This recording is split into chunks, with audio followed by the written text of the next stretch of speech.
and welcome to Forever Rugby on Forever Sports. And today we're going to be looking at the URC round 11, what has probably been the best round of the URC to date in terms of so many shock results, so many incredible sort of game stuff like that, and a weekend full of surprise after surprise after surprise. The Scottish teams at the moment are very much mounting a charge, occupying the top two spots.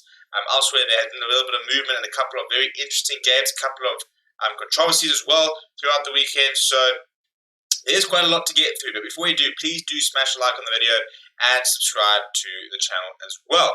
So we look at the results for the weekend. It all started on Friday night, where Dragons were actually held to a 13-13 draw at home against Benetton.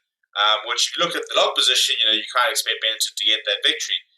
So it was quite an important draw to get for the Dragons. But being at home, at 15th, they need to start finding some victories. Ulster then had no problems getting past Scarlet, 27 points to 15. Nice comfortable victory there. They remained in third place. The Lions then decided to put in their worst performance in the competition so far. And I think that this result was important for two things. Now, first of all, the Bulls needed a victory. They needed they lost to the Sharks last year. They then lost to the to the Stormers a week ago. So they needed to try and find a victory. The Bulls were sort of touted as a side that were going to potentially be, top four within the URC, and they've only just moved into 13th, and they're actually tied on points with the Lions. They're currently still in 14th based on points difference. So it was a very important match for the Bulls to have come back and got back to winning ways, because for all that we talk about the squad dominance, or we talk about the class that the Bulls are, they haven't been delivering the results that we've expected them to do. And the Lions, the worst performance they put in, I think, and a lot of suddenly calls are said the Lions are wasting their time and stuff like that, which I think is very harsh considering that, when we resumed rugby this year, they were the top South African side and deserved to be the top South African side. I would say the Lions have only been truly outclassed on two occasions, this being one of it, the other one being the Ulster loss last year. But what we are seeing with the Lions is their lack of depth. There is no depth within the union. As soon as Jordan Henderson went down, no Vincent Tuka, Tian Swanepoel coming back to a big boost, but there's no depth in that side. Zako Vasaki doesn't play, and all of a sudden you're losing 7-8 lineouts. It's far too easy for the Lions to suddenly become a very average side. I think when they've got all their players available, you're looking at a loose trio of a Yaka Kriel, Vincent Tuka, Franco Horn. That's a very good loose trio. However, that's not the current loose trio at the moment, and I think Jordan Hendrickson is a very special player at fly half, but they don't have him at the moment. And, Fred Zandinger missing those very easy 6 points, dropping the ball casually. He had a bit of a nightmare over the weekend. And then PJ Boyd coming in for Yaka Vasaki and being terrible at line time. It's missing players in key positions. No fly half, no hooker. That was huge for the Lions. Whereas the Bulls were just very accurate. When they had the opportunities, they took their opportunities. We then saw Glasgow Warriors beating Connacht very comfortably to move into second place. Glasgow Warriors, probably my second or my overseas team, I suppose. It's very good to see them going there. Connacht, who have had some very good results, starting to sort of slip down the table a little bit. But then the shock result of the weekend was the Sharks drawing against the Stormers. The Stormers, after being taken apart by the Lions last year, have gone up and suddenly beaten the Bulls at Loftus, and then managed to steal a draw against Sharks. They did leave it very, very late, thanks to some magic from Warwick Lunt, who has been confirmed to be starting this weekend. But you look at the Sharks side, and they had no rights to be drawing that game. They had so many superstars, so many good players, but they could not put the game to bed.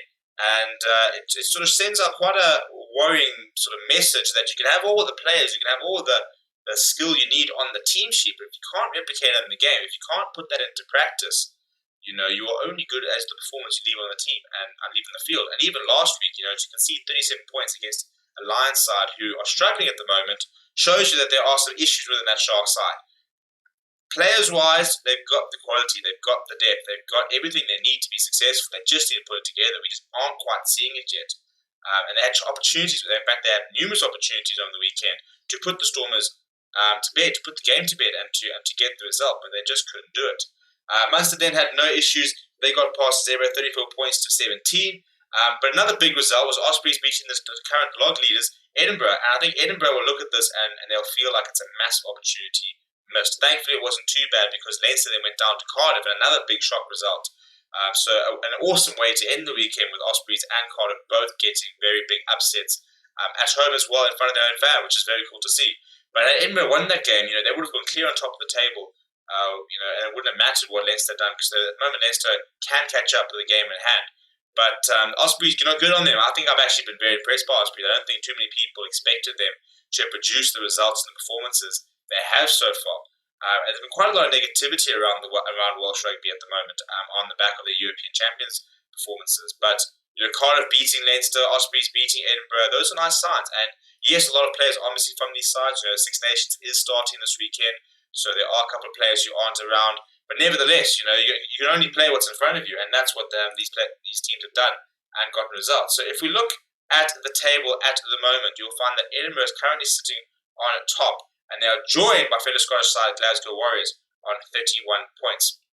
So 34 points there, and Edinburgh second place 31. The Glasgow Warriors currently tied with Ulster 31 points. Leicester could go back to the top of the log were they to win their game in hand with a bonus point, and Munster could jump as high as third if they were to win their game in hand as well. Ospreys currently sitting on 26 points but have played 10 games. Brennan's at 23 points, Connacht 20 points, Cardiff at 18 points. On South African sides have got games to play, as does Cardiff and the side that didn't get to play those games at the end of last year. So there's a good reason why they're behind. Ospreys are 3 points ahead of Cardiff. If Cardiff were to win all those games, they could jump ahead of Ospreys. But the Sharks will sit there thinking we needed to get those extra points. Played 7 up to 18. You're suddenly thinking, right, we win those 2 extra games, you can get up to sort of 25, 26 points, and suddenly you're pushing for that sort of top 4 spot. You can go on a bit of a run and you can get there.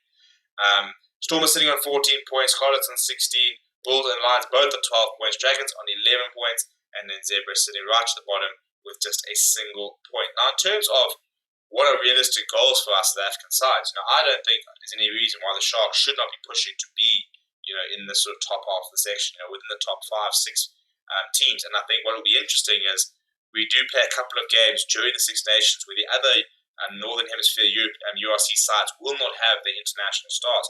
So there's an opportunity for these South African sides to try and build some momentum. The problem is they'll play against each other for the next 2 rounds. So, only 2 teams can really try and sort of make the best of that.